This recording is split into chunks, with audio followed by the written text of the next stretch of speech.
ನೋಡಿದ್ದೇನೆ ನಮ್ಮ ಆನೆಗಳು ಎಷ್ಟು ಕಷ್ಟಪಟ್ಟಿದ್ದಾವೆ ಅಂಥೇಳಿ. ಕೆಲವೊಂದು ಕ್ಲಿಪ್ಸ್ ಹಾಕಿದ್ದೀನಿ.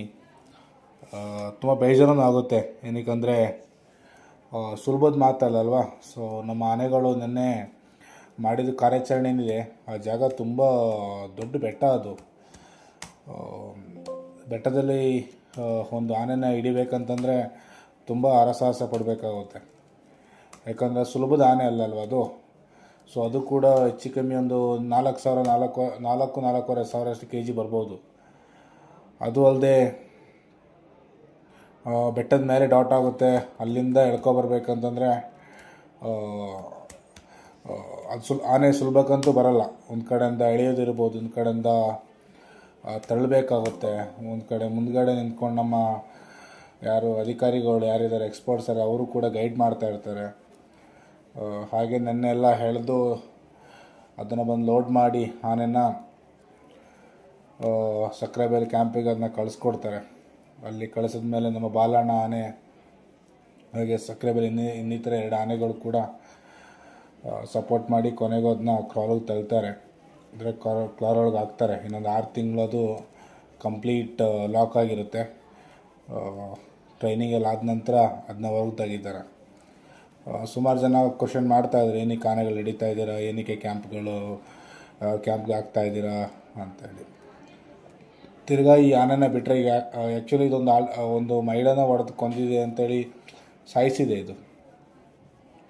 ತಿರ್ಗಾ ಈ ಆನೆನ ಇಟ್ಕೊಂಡ್ರೆ ಈ ಜನರೊಂದು ಸ್ಮೆಲ್ಲು ಅದು ಇದು ಅಂತ ಕೇಳಿ ತಿರ್ಗಾ ಅಟ್ಯಾಕ್ ಮಾಡ್ಬೋದು. ಸೊ ಒಂದು ಸಲ ಆನೆಗಳು ಯಾವುದೇ ಕಾರಣಕ್ಕೂ ಮನುಷ್ಯರು ರುಚಿ ಸಿಕ್ಬಿಟ್ರೆ ಹೊಡೆಯೋದು ಹಿಂಸೆ ಕೊಡೋಕ್ಕೆ ಶುರು ಮಾಡಿಬಿಟ್ರೆ ಸ್ಟಾಪ್ ಮಾಡಲ್ಲ. ಸೊ ಇದೇ ಕಾರಣಕ್ಕೆ ಏನು ಮಾಡಿದ್ದಾರೆ ಅಂದರೆ ತಗೊಂಡೋಗಿ ಇದನ್ನ ಸಕ್ಕರೆಬೈಲು ಕ್ಯಾಂಪ್ಗೆ ಹಾಕಿದ್ದಾರೆ. ಚೆನ್ನಾಗಿ ಟ್ರೈನಿಂಗ್ ಆಗಲಿ. ಇನ್ನು ಮಾವುತರು ಯಾರು ಏನು ಅಂತ ನೇಮಕ ಆಗಿಲ್ಲ.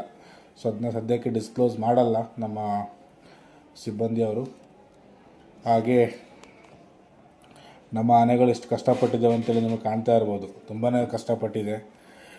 ಕೆಲವರು ಅನ್ಕೋತಾರೆ ಆನೆಗಳು ಫೈಟ್ ಮಾಡೋದು ಅದು ಇದು ವಿಡಿಯೋಗಳು ಹಾಕ್ಬಿಟ್ಟು ಖುಷಿ ಆಗ್ತಾರೆ. ಆದರೆ ಹಿಂದೆ ಸುಮಾರು ನೋವುಗಳಿರುತ್ತೆ ಅಲ್ವಾ. ಸೊ ಅದು ಒಂದು ಜೀವನೇ, ನಮ್ಮ ಸಾಕುವಾನೆ ಒಂದು ಜೀವನೇ, ಕಾಡಾನೆ ಜೀವನೇ ಅಲ್ವಾ. ಸೊ ಮುಖ ಕೊಟ್ಟು ಫೈಟ್ ಮಾಡಬೇಕಂದ್ರೆ ಇದಕ್ಕೂ ನೋವಾಗಿರುತ್ತೆ.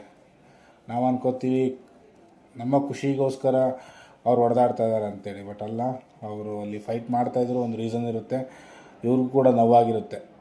ನಮ್ಮ ಮಾವುತರಾಗಿರ್ಬೋದು, ಸಿಬ್ಬಂದಿ ವರ್ಗದಾಗಿರ್ಬೋದು, ಎಲ್ಲರೂ ಕೂಡ ಸದ್ಯಕ್ಕೆ ಒಂದು 5-6 ದಿವಸ ಆಗಿದೆ. ಎಲ್ಲರೂ ಕೂಡ ಮನೆ ಬಿಟ್ಟು 5-6 ದಿವಸದಿಂದ ಅಲ್ಲೇ ಇದ್ದಾರೆ, ಕ್ಯಾಪ್ಚರಿಂಗು ಅದು ಇದು ಕೆಲಸ ಅಂತೇಳಿ. ಸೊ ಅವ್ರಿಗೆಲ್ಲ ಒಂದು ದೊಡ್ಡ ಟ್ಯಾಂಕ್ಸ್ ಹೇಳಬೇಕು. ಅವರೆಲ್ಲ ನೋಡಿ, ಮನೆಯೆಲ್ಲ ಬಿಟ್ಟು ಹೋಗಿ ಅಲ್ಲಿ ಕ್ಯಾಪ್ಚರಿಂಗ್ ಕಾರ್ಯಾಚರಣೆ ಅಂತ ಅಲ್ಲಿದ್ದರೆ ನಮ್ಮ ಆನೆಗಳು ನೋಡ್ಕೊಳ್ಳಿ ಇನ್ನೊಂದು ಕಷ್ಟ. ಅವರು ಕುಡಿಯೋಕೆ ನೀರಾಗಿರ್ಬೋದು ಅಥವಾ ಮನ್ಕೊಳ್ಳೋಕೆ ವ್ಯವಸ್ಥೆ ಆಗಿರ್ಬೋದು. ಸೊ ಎಲ್ಲನೂ ಕೂಡ ತುಂಬ ಡಿಫಿಕಲ್ಟ್ ಆಗಿರುತ್ತೆ. ನಮ್ಮೆಲ್ಲ ಸಾಕಾನೆಗಳಿಗೆ ದೊಡ್ಡ ಟ್ಯಾಂಕ್ಸ್.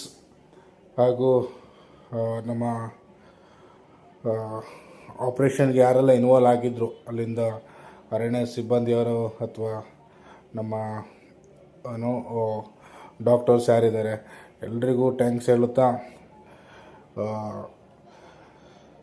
ಇನ್ನು ನನ್ನ ಚಾನಲ್ ಯಾರು ಸಬ್ಸ್ಕ್ರೈಬ್ ಮಾಡಿ ದಯವಿಟ್ಟು ಸಬ್ಸ್ಕ್ರೈಬ್ ಮಾಡಿ ಅಂತ ಹೇಳ್ತಾ ನನ್ನ ಇವತ್ತು ವಿಡಿಯೋನ ಎಂಡ್ ಮಾಡ್ತಾಯಿದ್ದೀನಿ.